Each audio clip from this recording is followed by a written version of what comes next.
Shalom Jemaat Tuhan, dimanapun Anda berada saat ini. Selamat datang di ibadah online Gibeon Church, di mana pada hari ini kita merayakan hari kenaikan Tuhan Yesus Kristus. Mari pada saat ini saya mengajak setiap kita untuk dapat mempersiapkan hati dan juga pikiran kita, untuk dapat mengikuti ibadah dengan baik. Dan biarlah segala puji, hormat, dan kemuliaan hanya bagi Tuhan kita Yesus Kristus. Selamat beribadah, Tuhan Yesus memberkati kita semua.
Salam saudara semuanya, senang sekali hari ini kita bisa beribadah bersama-sama memperingati kenaikan Tuhan kita Yesus Kristus ke surga. Mari sebelumnya kita akan baca ayat fotum kita bersama-sama. Kita akan baca Kisah Para Rasul pasal yang pertama ayat yang ke-9 sampai yang ke-11. Sesudah ia mengatakan demikian, terangkatlah ia disaksikan oleh mereka dan awan menutupinya dari pandangan mereka. Ketika mereka sedang menatap ke langit waktu ia naik itu, tiba-tiba berdirilah dua orang yang berpakaian putih dekat mereka dan berkata kepada mereka, "Hai orang-orang Galilea, mengapakah kamu berdiri melihat ke langit? Yesus ini yang terangkat ke surga meninggalkan kamu, akan datang kembali dengan cara yang sama seperti kamu melihat dia naik ke surga." Mari sama-sama kita puji dia, tinggikan Yesus. Tepuk tangan sama-sama. Kaulah Raja kami, Tuhan yang berkuasa atas dunia ini.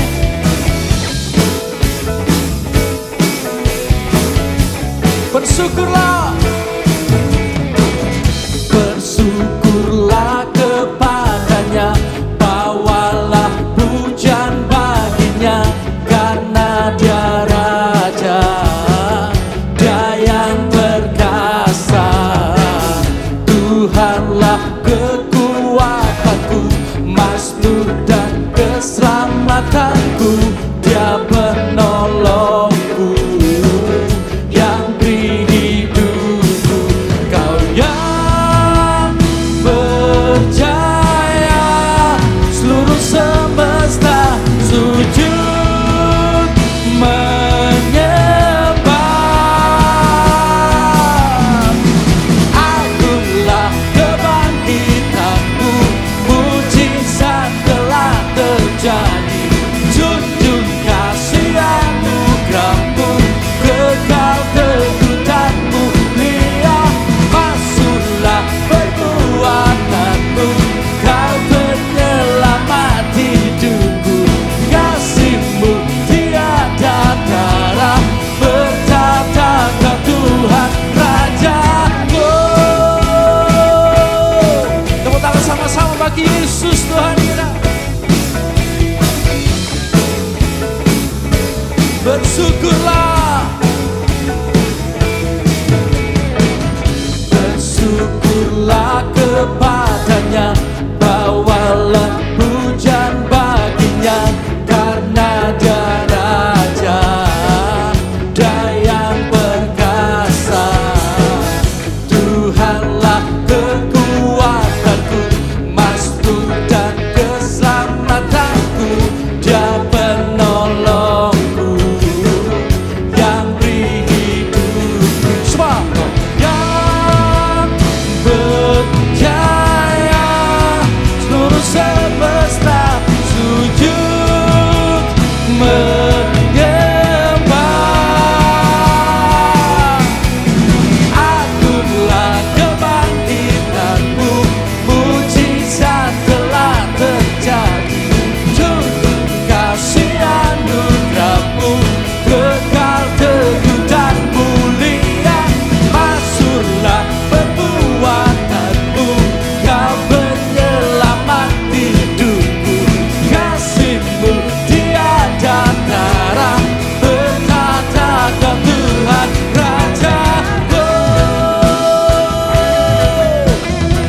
Raja di atas segala raja, Engkau yang memerintah Tuhan.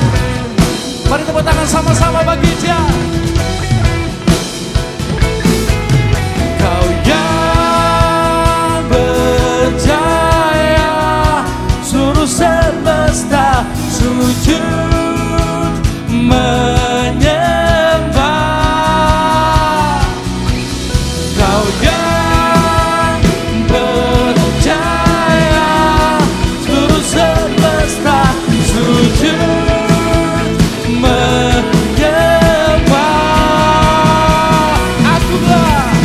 Akulah kebangkitanku, mujizat telah terjadi. Tunduk kasih anugerahmu, kekal teguh dan mulia. Masuklah perbuatanmu, Kau penyelamat hidupku. Kasih-Mu tiada tara, berkata Kau Tuhan Rajaku. Kau Raja di atas segala raja. Berikan sorak-sorai kemuliaan bagi Dia. Haleluya.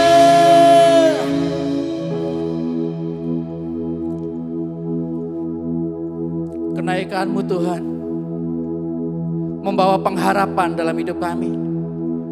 Engkau yang menyediakan tempat bagi kami, supaya di mana Engkau tinggal, kami pun tinggal bersama-sama dengan Engkau. Terima kasih Yesus, buat karya-Mu yang begitu luar biasa bagi kami. Selama-lamanya kami menyembah-Mu Tuhan.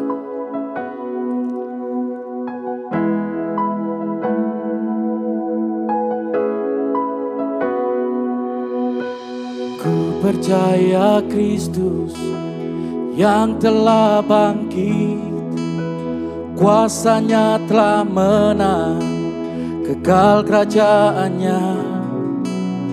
Karena kebangkitan-Nya, maut tak berdaya. Pada harinya kelak Dia akan bangkitkanku. Nantinya kami pandang terang kemuliaan-Mu. Nantinya kan bersama angkat suara puji-Mu. Sampai nanti kami puji anugerah-Mu yang kekal, dan terus muliakan-Mu di hari yang mulia. Amin Tuhan. Harapan kekal, harapan kekal, biar sekarang lelah, kan abadi di sisi Tata Juru Selamat. Meski tak mengerti ceritaku bermakna, mahkota mulia darinya ada di surga. Nantinya kami pandang terang kemuliaan-Mu. Nantinya kan bersama angkat suara puji-Mu. Sampai nanti kami puji anugerah-Mu yang kekal, dan terus muliakan-Mu di hari yang mulia. Nantinya kami pandang terang kemuliaan-Mu. Nantinya kan bersama angkat suara puji-Mu.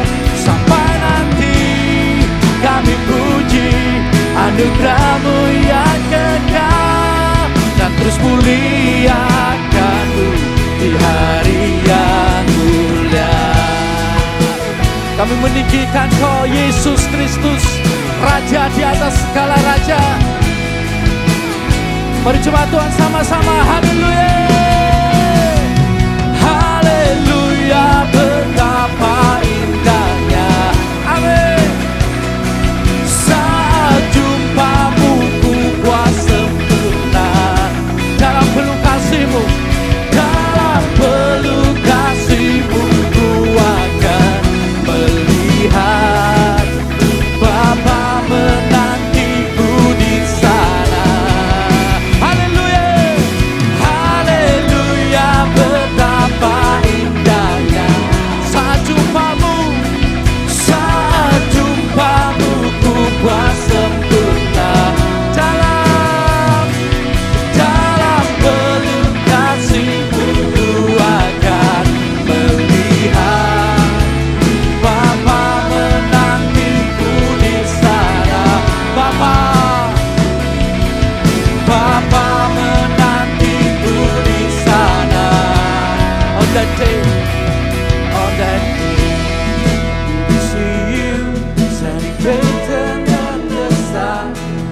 that day we will know you as we live our voice as one.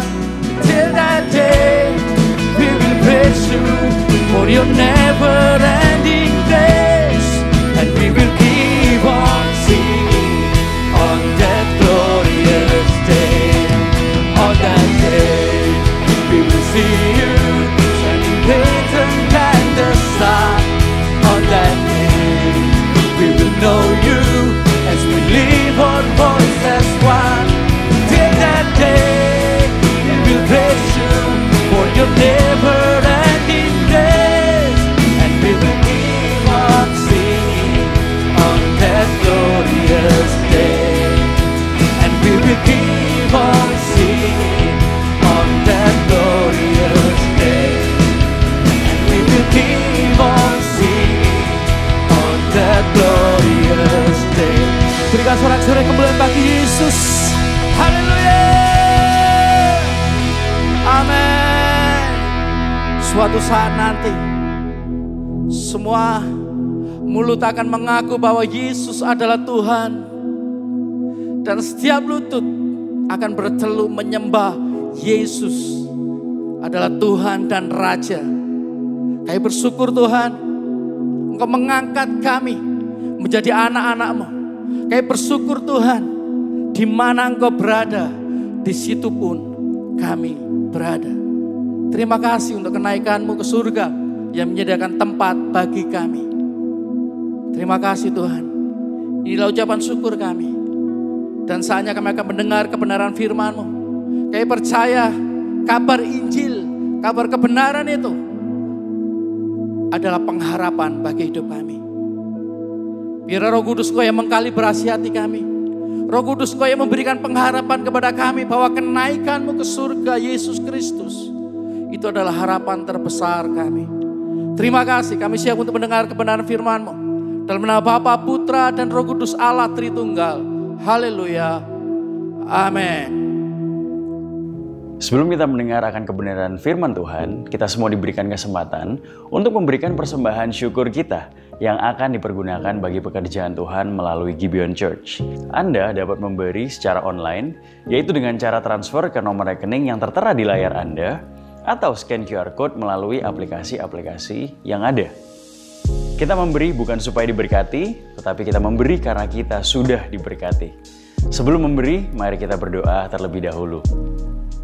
Bapa di surga, kami mengucap syukur atas berkat-Mu dalam kehidupan kami. Kami juga mensyukuri atas kesempatan di mana kami dapat memberi. Kiranya melalui pemberian ini, kabar baik Injil-Mu dapat semakin disebarluaskan dan juga dapat memberkati pekerjaan-Mu di gereja ini. Kami juga memberi dengan hati yang penuh dengan sukacita, karena kami tahu bahwa kami telah diberikan pemberian yang terbaik dan terbesar, yaitu Kristus. Sehingga pemberian kami ini adalah ungkapan rasa syukur atas apa yang Kau telah perbuat di dalam kehidupan kami. Kami siap untuk memberi Bapa, terpujilah nama-Mu. Hanya di dalam nama Tuhan Yesus, Tuhan dan Juru Selamat kami yang hidup. Amin. Selamat memberi. Hai Church, selamat hari kenaikan Yesus Kristus. Saya Elin, dalam kesempatan kali ini saya akan menyampaikan beberapa informasi yang perlu Anda ketahui seputar Gibeon Church.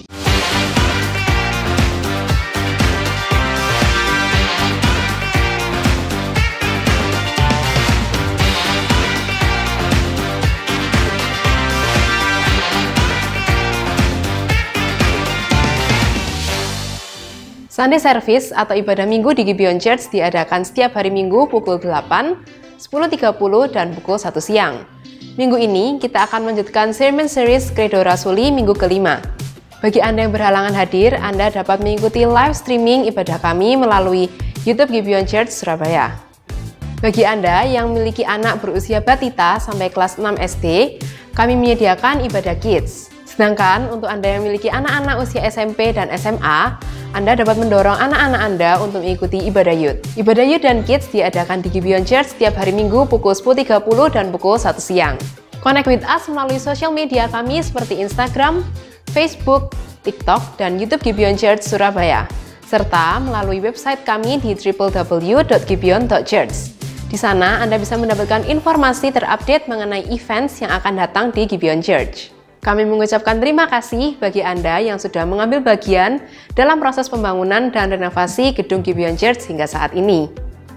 Bagi Anda yang masih ingin berkontribusi dalam bentuk dana, Anda dapat memberi melalui nomor rekening Building Fund di layar ini. So that's all for today. See you on Sunday and enjoy the sermon. Shalom saudara semua, welcome to Gibeon Church. Bagi saudara yang pertama kali hadir bersama dengan kami mengucapkan selamat datang. Thank you for tuning in. Bagi teman-teman yang berasal dari berbagai kota, dari seluruh Indonesia bahkan luar negeri, welcome. Kita mempunyai hashtag bukan tempat untuk orang sempurna, tapi kita semua disempurnakan oleh kasih karunia Kristus dan oleh kuasa Injil. Dan hari ini kita merayakan hari kenaikan Yesus Kristus ke surga. Dan kita akan membahas karya Kristus melalui kenaikannya ke surga. Nah saudara, kalau saudara perhatikan, kenaikan Yesus ke surga sering kurang diperhatikan. Kenapa saudara? Karena seringkali kita hanya melewatinya begitu saja. Padahal seharusnya adalah puncak dari tugas dan karya penebusan Kristus. Karena melalui kenaikan Yesus Kristus, artinya tugas dari penebusan anak, Allah anak itu sudah selesai. Nah, kita akan membaca beberapa ayat, kita membaca banyak ayat di khotbah hari ini dan kita akan menyelidiki ada hal-hal yang penting yang akan kita bahas, terutama mengenai karya Kristus melalui kenaikannya. Kita akan baca bersama-sama di Lukas 24 ayat 50 sampai 53. Kita akan menyimaknya.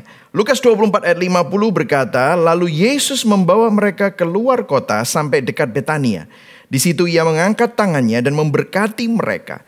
Dan ketika ia sedang memberkati mereka, ia berpisah dari mereka dan terangkat ke surga. Mereka sujud menyembah kepadanya, lalu mereka pulang ke Yerusalem dengan sangat bersuka cita. Ayat 53, mereka senantiasa berada dalam bait Allah dan memuliakan Allah. Bahasa Inggrisnya praising the Lord.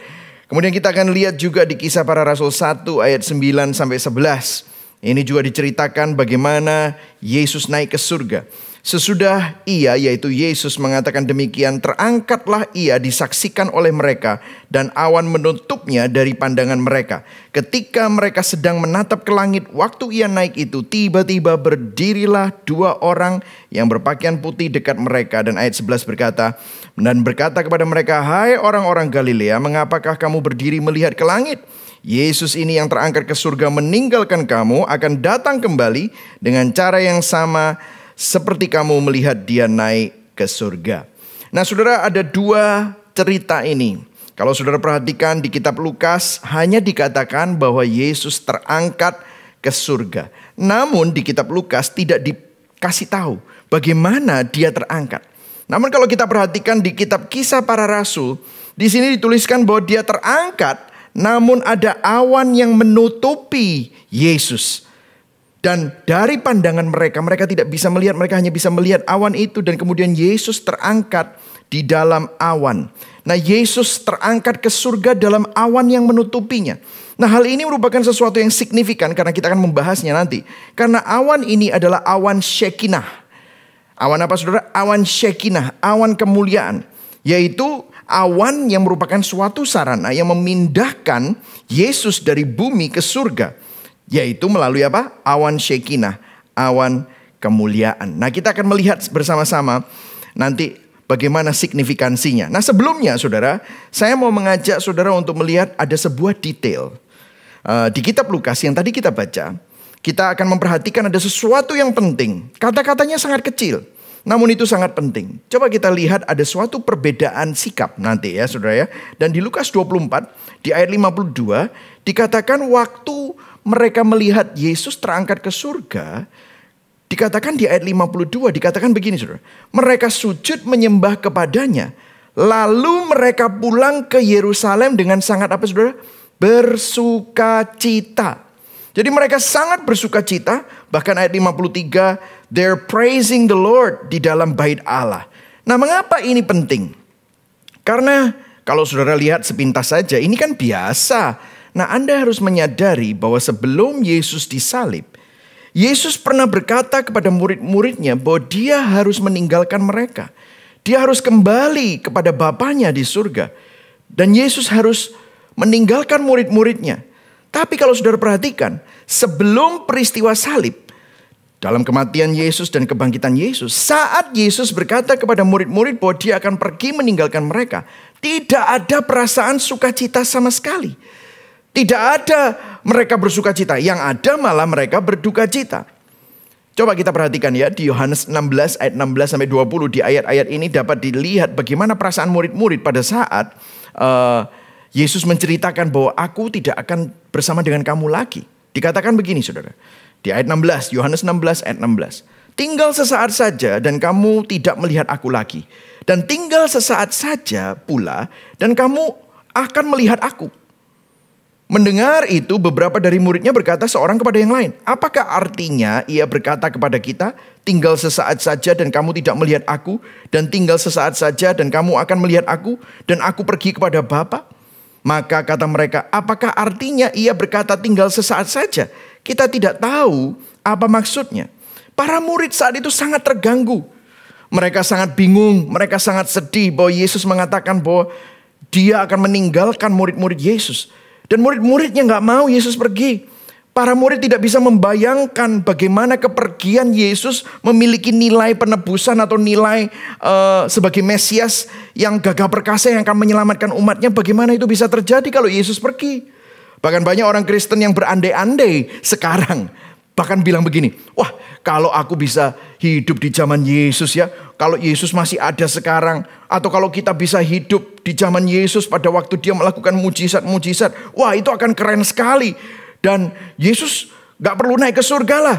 Kalau dia melakukan hal-hal itu sekarang kita gak perlu penginjilan susah-susah. Banyak orang akan bertobat. Tetapi coba saudara perhatikan.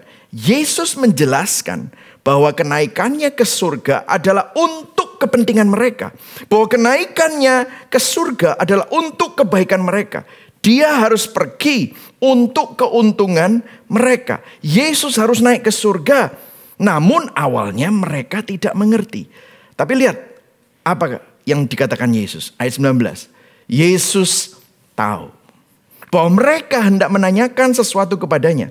Lalu ia berkata kepada mereka, adakah kamu membicarakan seorang dengan yang lain apa yang kukatakan tadi? Yaitu, tinggal sesaat saja dan kamu tidak melihat aku, dan tinggal sesaat saja pula dan kamu akan melihat aku.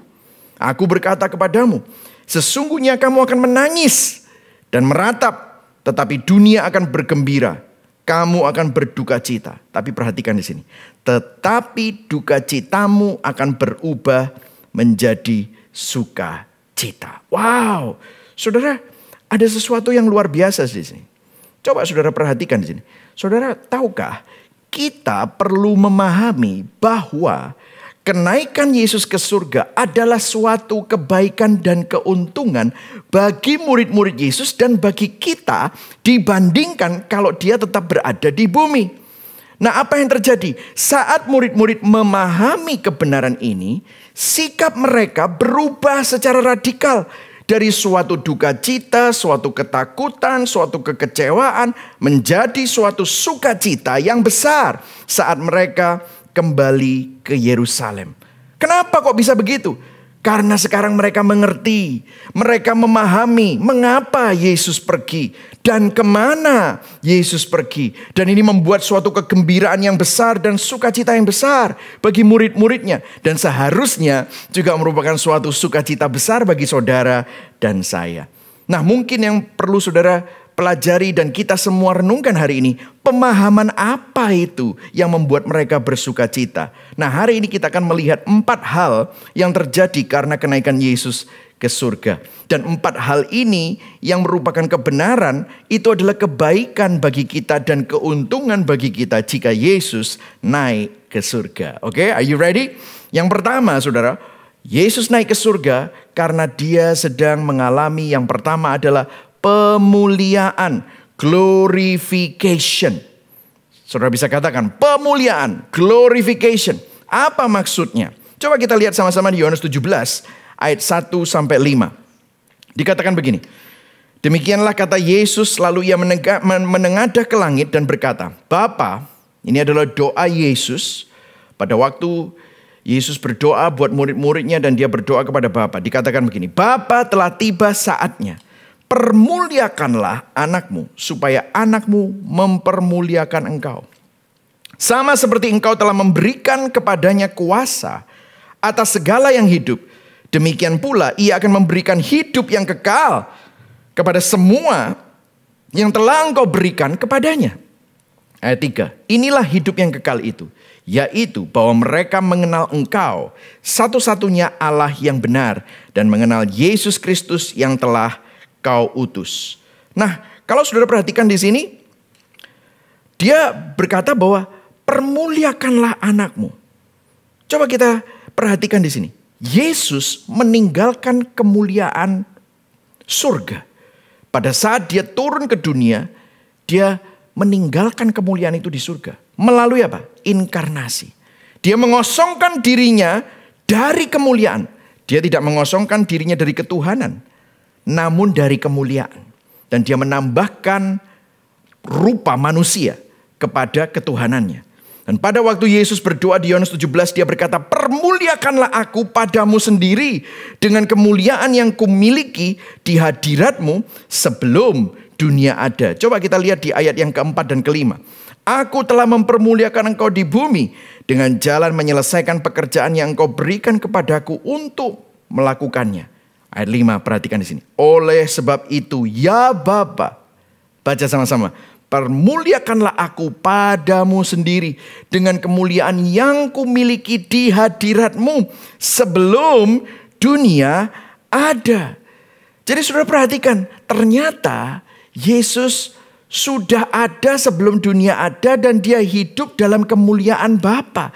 Tetapi dia tinggalkan itu untuk berinkarnasi, masuk ke dalam dunia, mengambil rupa menjadi seorang hamba. Dia mengosongkan dirinya, mengambil rupa menjadi seorang hamba. Taat sampai mati dan mati di kayu salib untuk melaksanakan dan menyelesaikan rencana penebusan Bapa. Nah, ketika Yesus naik ke surga di dalam awan Shekinah, awan kemuliaan, dia kembali kepada alam kemuliaan yang ditinggalkannya waktu dia turun ke dunia untuk berinkarnasi. Dia menerima kembali kemuliaan yang dia miliki dan dia nikmati bersama Bapa sejak kekekalan sebelum dunia dijadikan.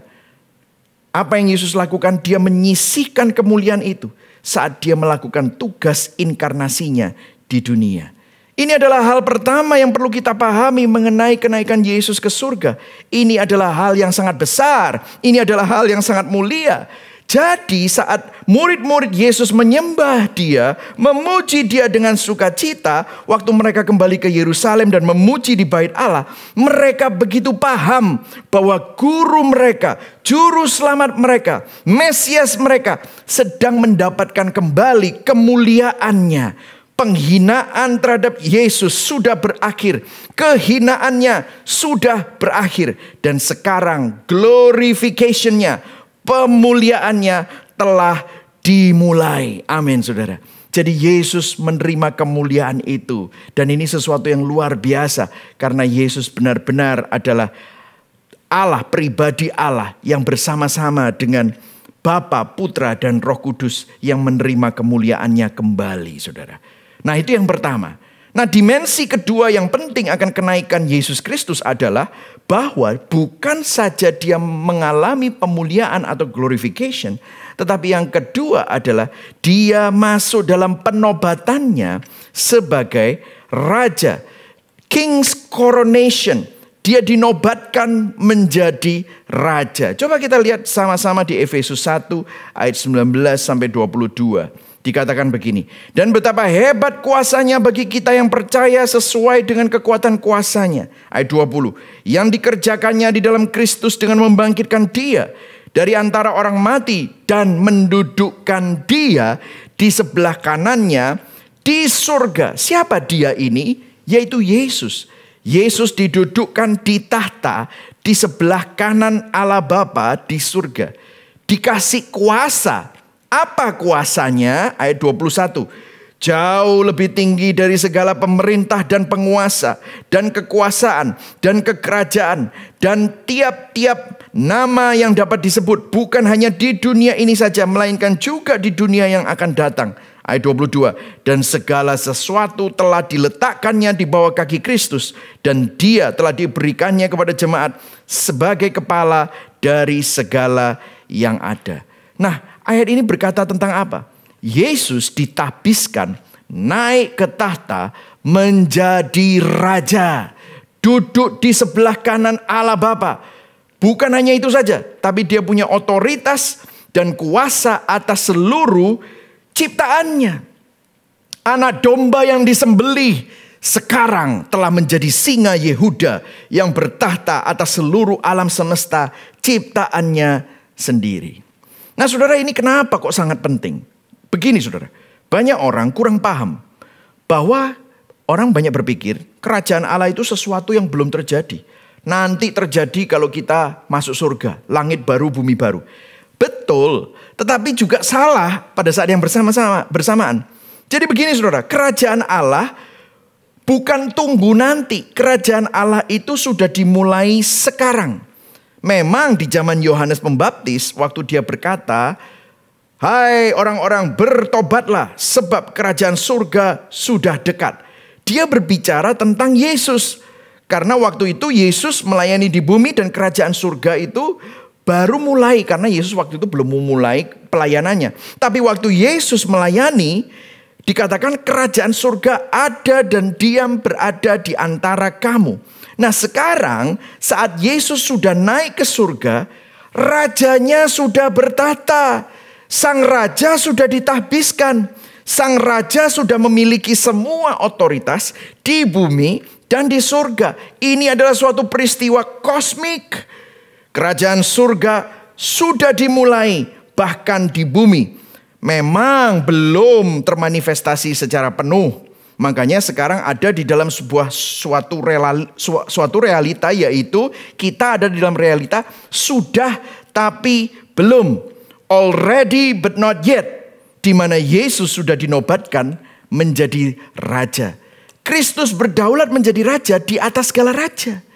Tuhan di atas segala Tuhan. Artinya begini, tidak ada kerajaan, tidak ada pemerintahan yang ada di luar jangkauan kedaulatannya.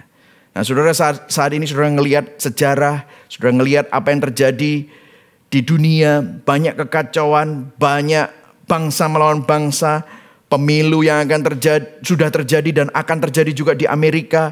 Saudara bisa melihat hal-hal ini terjadi di mana-mana, ada banyak ketidakstabilan. Tapi kalau saudara mengerti ini, saudara bisa tenang. Karena Kristus adalah raja yang berdaulat. Dia sudah naik, dia sudah ditahbiskan, dia sudah dinobatkan menjadi raja. Itulah sebabnya kita bisa tenang. Dan kita bisa melihat bahwa ini adalah suatu, apapun kekacauan ini hanyalah sesuatu yang kecil dibandingkan kedaulatan, kekuasaan, otoritas raja kita. Dan Yesus sudah naik ke surga. Dan ini adalah kebaikan serta keuntungan buat kita. Bahwa Yesus sudah menjadi raja. Yang setuju katakan amin. Jadi kalau Yesus sudah jadi raja, artinya dia juga berdaulat atas keluargamu. Dia juga berdaulat atas bisnismu. Dia juga berdaulat atas Indonesia, atas kota kita, dimanapun saudara ditempatkan. Dia berdaulat. Tidak ada kerajaan yang tidak ada di dalam jangkauan Kristus. Karena dia sudah bertahta sebagai raja di atas segala raja. Amin saudara. Jadi hari-hari ini kalau saudara khawatir, pandanglah kepada raja. Ingatlah hari ini kita merayakan bahwa Yesus sudah naik ke surga. Yang pertama, dia menerima kemuliaannya kembali. Yang kedua, dia dinobatkan menjadi raja. Kemudian yang ketiga, coba saudara perhatikan di sini. Di sini adalah sesuatu yang sangat indah. Karena tanpa kenaikannya ke surga, tidak akan ada yang nomor 3 ini. Yang ketiga adalah pencurahan Roh Kudus. Pentakosta. Wow. Bukankah ini sesuatu yang luar biasa? Saudara, di Yohanes 16 ayat 7 dikatakan, Yesus pernah mengadakan pembicaraan dengan murid-muridnya, dikatakan begini. Namun benar yang kukatakan ini kepadamu, adalah lebih berguna bagi kamu jika aku pergi. Saudara lihat ini? Coba perhatikan, adalah lebih berguna bagi siapa? Murid-murid Yesus dan bagi kita. Kalau Yesus naik ke surga. Dikatakan gini, sebab jikalau aku tidak pergi, kalau Yesus nggak naik ke surga, penghibur itu tidak akan datang kepadamu. Penghibur ini siapa? Penghibur ini dalam bahasa aslinya adalah paraklete. Paraklete atau parakletos, pendamping, penghibur. Itu tidak akan datang kepada kita. Tetapi jikalau aku pergi, aku akan mengutus dia kepadamu. Nah, memang benar, Yesus adalah penghibur, pendamping bagi murid-muridnya. Dan waktu dia naik, dia mengirimkan pendamping yang berikutnya, yang kedua. Paraklete, parakletos. Jadi poin 3A, Yesus perlu naik ke surga agar Pentakosta dapat terjadi. Untuk apa? Untuk menghibur saudara, untuk menguatkan saudara, untuk menolong saudara, untuk mengajarkan semua yang pernah diajarkan Yesus dan mengingatkan semua kata-kata Yesus di dalam hati kita semua. Bahasa aslinya tadi sudah saya sebut, yaitu paraklete atau parakletos, yaitu penghibur, pembela, pendamping kuat yang menguatkan. Nah, saudara perlu perhatikan bahwa bahasa paraklete atau parakletos ini dipakai di zaman dahulu untuk seorang pembela atau pengacara yang mendampingi seseorang yang harus berdiri di depan pengadilan atau di depan suatu dewan. Waktu ada tuduhan, waktu ada fitnahan, waktu ada penderitaan, waktu ada kesusahan. Paraklete itu akan mendampingi orang yang dituduh. Paraklete itu akan bersama mendampingi orang-orang yang sedang mengalami kesusahan itu. Jadi paraklete, sang pendamping ini kuat, mendampingi, membela, menghibur orang yang didampingi. Bayangkan, Tuhan mengirim seorang penghibur, yaitu Roh Kudus, parakletos, sang pendamping untuk membela murid-muridnya, membela saudara, menghibur saudara. Dia akan dengan setia mendampingi, menguatkan saudara di masa-masa krisis, di masa-masa yang sulit. Hari ini mungkin saudara mengalami masa-masa yang sulit yang saya bicarakan. Mungkin saat ini ada air mata yang mengalir. Mungkin tubuhmu sedang sakit. Mungkin keluargamu sedang berantakan. Dan saudara gak tahu apa yang harus dilakukan. Tapi jangan takut. Sang pendamping itu, yaitu Roh Kristus, Roh Kudus, parakletos, sedang mendampingi saudara dan memegang tanganmu dan menggendong engkau dan bersama-sama berjalan melewati lembah kekelaman. Seperti Daud berkata, sekalipun aku melewati lembah kekelaman, aku tidak takut bahaya. Sebab apa? Engkau besertaku. Jadi parakletos itu mendampingi saudara, menghibur saudara, menguatkan saudara. Dan bukan hanya itu. Di Kisah Para Rasul 1 ayat 8 dikatakan, tetapi kamu akan menerima kuasa kalau Roh Kudus turun ke atas kamu, dan kamu akan menjadi saksiku di Yerusalem, di seluruh Yudea dan Samaria, bahkan sampai ke ujung bumi. Bukan hanya parakletos itu mendampingi, menguatkan saudara, tetapi Roh Kudus dicurahkan ke atas gerejanya, ke atas hidup saudara dan saya, untuk memberikan kuasa, untuk memberdayakan kita semua, untuk melakukan misinya di dunia. Saudara, kadang-kadang kita nggak tahu caranya kita bersaksi. Kadang-kadang kita nggak tahu caranya bagaimana kita dapat membagikan Injil. Tetapi percayalah, kalau saudara bergantung dengan Roh Kudus, saudara memiliki cerita-cerita bagaimana Tuhan menolong saudara, maka saudara akan diberi keberanian, saudara akan diberi kesempatan, saudara akan diberikan momen-momen di mana saudara bisa menceritakan tentang Yesus kepada siapapun yang Tuhan kirim dalam hidup saudara. John Calvin pernah berkata begini, gereja harus menjadi saksi nyata bagi kerajaan yang tidak kelihatan. Bukan dengan kekuatan kita sendiri, tetapi dengan kuasa Roh Kudus. Bahasa Inggrisnya, the church make the invisible kingdom visible with the power of the Holy Spirit. Amin, saudara. Jadi hari ini saudara, tahukah saudara, kuasa yang sama yang memampukan Yesus Kristus melakukan pelayanannya di bumi, kuasa itu sekarang tinggal di dalam kita. Dialah Roh Kudus, parakletos, paraklete. Memberdayakan, empowering you. Kuasa yang sama yang membangkitkan Yesus dari antara orang mati itu sekarang tinggal bersama dengan kita.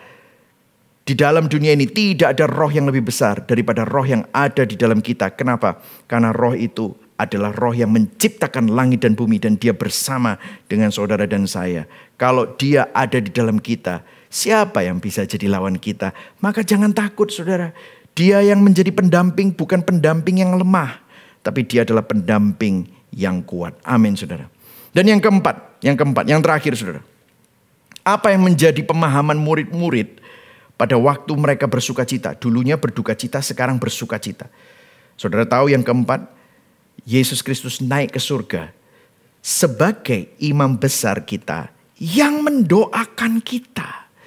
Saudara tahu imam besar, dia akan masuk ke ruang Maha Kudus. Dia akan berdoa menjadi pengantara antara Tuhan yang kudus dengan umat yang berdosa. Nah, Yesus Kristus adalah imam besar kita. Dia masuk ke ruang Maha Kudus di tabernakel surga untuk mendoakan saudara dan saya. Tahukah saudara, Yesus memiliki peran ganda.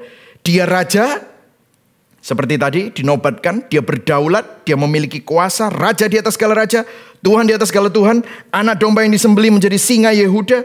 Tetapi pada saat yang sama, dia bukan hanya raja, dia adalah imam besar bagi saudara dan saya. Peran ganda ini sangat signifikan. Kenapa? Karena artinya Yesus bukan hanya jadi imam biasa, jadi dia adalah imam besar kita. Di Ibrani 4 ayat 15 dikatakan begini, imam besar yang kita punya bukanlah imam besar yang tidak dapat turut merasakan kelemahan-kelemahan kita. Sebaliknya sama dengan kita, ia telah dicobai, hanya tidak berbuat dosa. Jadi Yesus mengerti persis apa yang sedang saudara gumuli, takuti, khawatirkan, semua yang kita alami, ketakutan kita.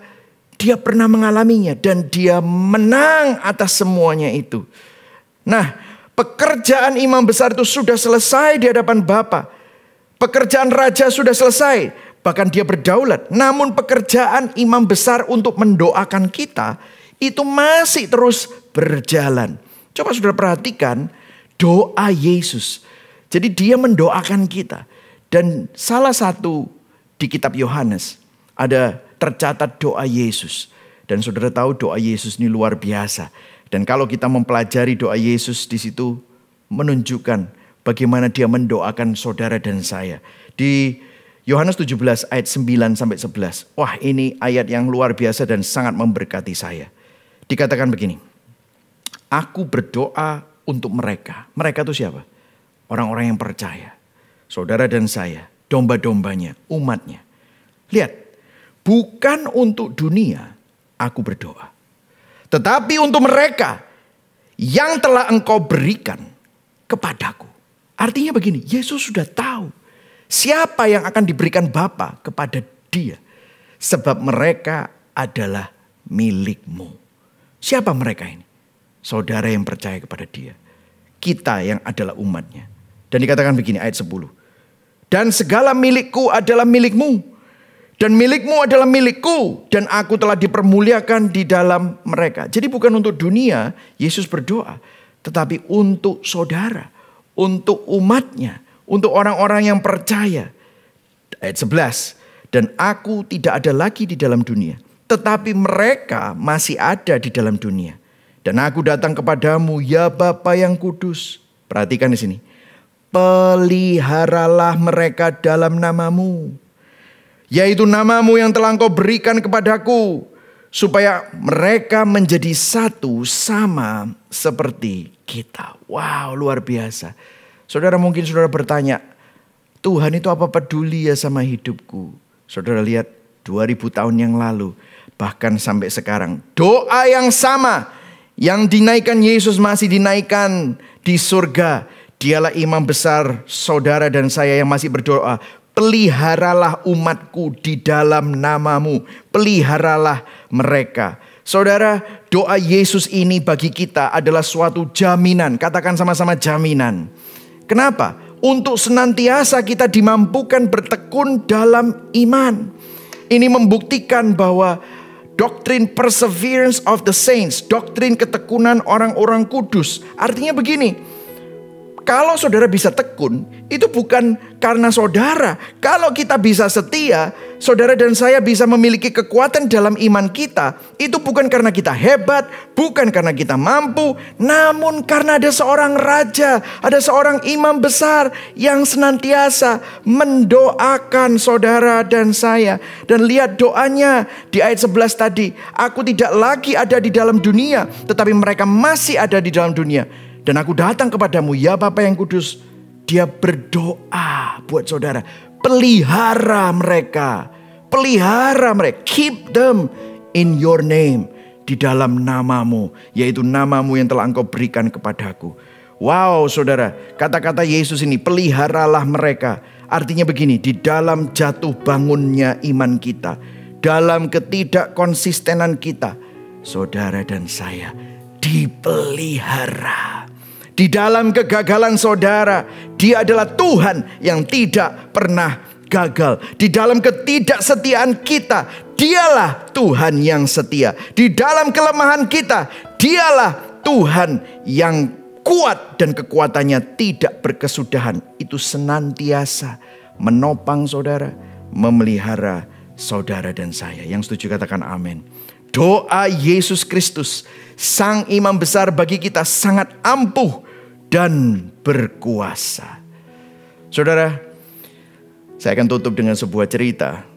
Bagaimana Simon Petrus, kalau saudara tahu Simon Petrus adalah murid Yesus yang dalam tanda kutip gagal. Dia menyangkali Yesus. Bahkan Yesus sendiri memprediksi bahwa Simon Petrus akan gagal. Tapi Simon Petrus menolak, tidak mungkin aku akan mati bersama dengan engkau. Tapi kalau saudara lihat di Lukas 22 ayat 31 sampai 32. Dia berkata begini sama Simon.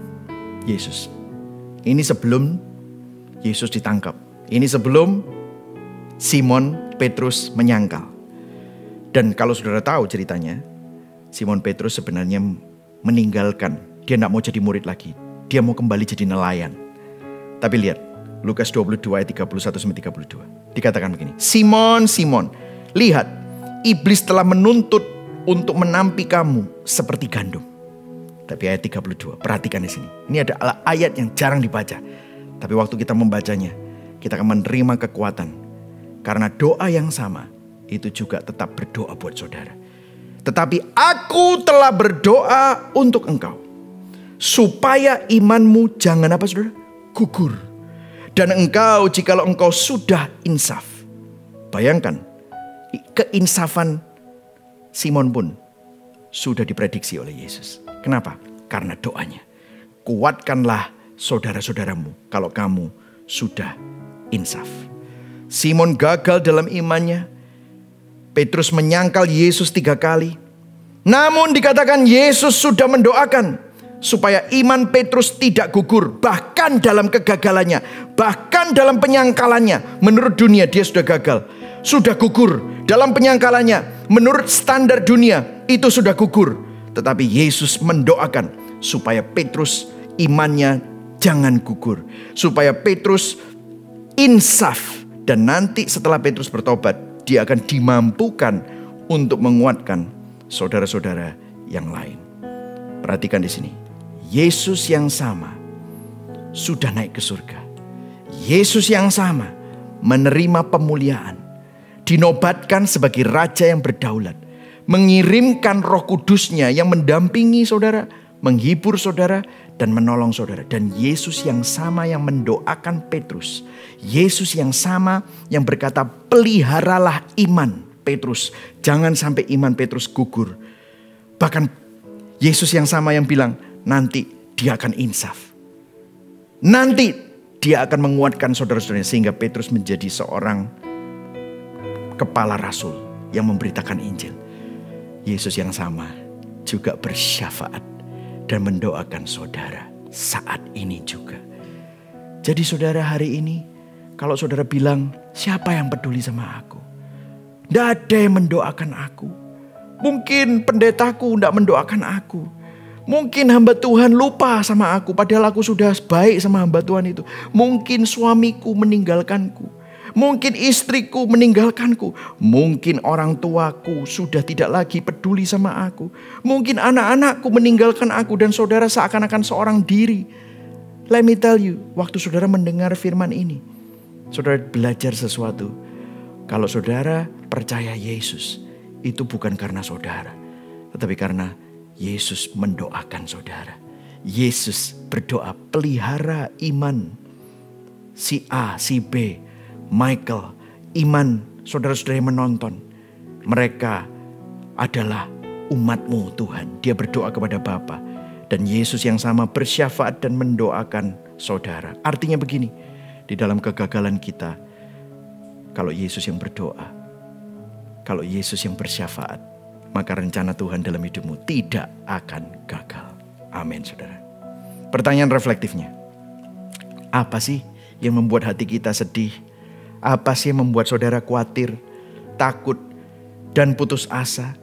Kepada siapa kita memandang di dalam setiap krisis dan pergumulan kita? Kepada kemampuanmu sendiri? Atau kita sadar bahwa Yesus yang naik ke surga itu, yang sudah dimuliakan, yang sudah dinobatkan, yang sudah mengirimkan Roh Kudus-Nya, yang sudah bersyafaat dan mendoakan sampai sekarang buat saudara, itu ada di pihak kita. Amin, saudara. Maka mari sama-sama kita meresponi pesan Injil ini. Mari bertobat dari mencoba dengan kekuatan sendiri, bertahan dengan kekuatan sendiri, berhenti mencoba melakukan semua itu. Biarlah dikenaikan Yesus yang ke surga ini waktu kita merayakannya. Kita beriman kembali kepada Yesus karena Dia lebih setia daripada kemampuan kita untuk setia. Dan di saat kita gagal, Dia memastikan bahwa rencananya yang indah tidak akan gagal. Amin. Sudah diberkati hari ini? Mari sama-sama kita berdoa. Bapa di dalam surga, kami mengucap syukur hari ini. Kami diingatkan. Terima kasih. Biarlah hati kami seperti murid-murid yang dulunya belum paham, mungkin kami dipenuhi dengan ketakutan, putus asa, kesedihan. Tetapi biarlah Roh Kudus-Mu memberikan pemahaman yang baru. Seperti waktu murid-murid paham kenapa Engkau harus naik ke surga. Hal apa yang terjadi pada waktu Engkau naik ke surga, dan hari ini kami sadar bahwa waktu Engkau naik ke surga, Engkau menerima kembali kemuliaan. Engkau tidak lagi dalam bentuk dihina. Penghinaanmu sudah selesai. Sekarang pemuliaanmu dimulai. Engkau dinobatkan menjadi raja. Dan saat ini Engkau naik ke surga. Dan itulah sebabnya Sang Roh Kudus bisa ada di setiap hati orang yang percaya. Yang transenden sekarang menjadi imanen bagi semua orang yang percaya. Dan biarlah kami sadar bahwa Engkau mendoakan kami. Sehingga di dalam setiap krisis dan pergumulan kami berhenti berjuang dengan kekuatan kami sendiri. Biarlah kami sadar bahwa Engkau yang sudah naik ke surga itu ada di pihak kami, Tuhan. Kami mengucap syukur bahwa Engkau lebih setia daripada kami mampu untuk setia. Dan hari ini Tuhan, kalau ada di antara teman-teman kami yang merasa gagal, biarlah melalui khotbah ini, melalui pemberitaan Injil ini, mereka disadarkan bahwa Engkau memastikan bahwa rencana-Mu yang indah di dalam hidup mereka tidak akan gagal. Terima kasih Tuhan, hamba-Mu berhenti berbicara melalui pesan singkat ini, tetapi biarlah firman-Mu dan Injil-Mu terus terngiang-ngiang di dalam setiap hati anak-anak-Mu dan terus menata ulang hati kami, sehingga hati kami dikalibrasi ulang, supaya kami memandang kepada kekekalan, keindahan salib Kristus dan karya penebusannya. Already but not yet.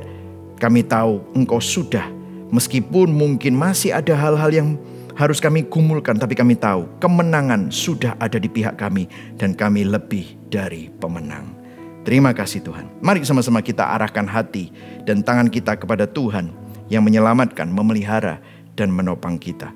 Jemaat yang dikasihi Kristus, di hari kenaikan Yesus ke surga ini, biarlah engkau sadar bahwa Yesus ada di pihakmu. Yesus mengirimkan penolong, penghibur. Dia mendoakan engkau, dia bersyafaat bagi engkau, untuk engkau dipelihara, ditopang sampai pada kesudahannya. Tuhan memberkati engkau dan melindungi engkau. Tuhan menyinari engkau dengan wajahnya dan memberikan engkau kasih karunia.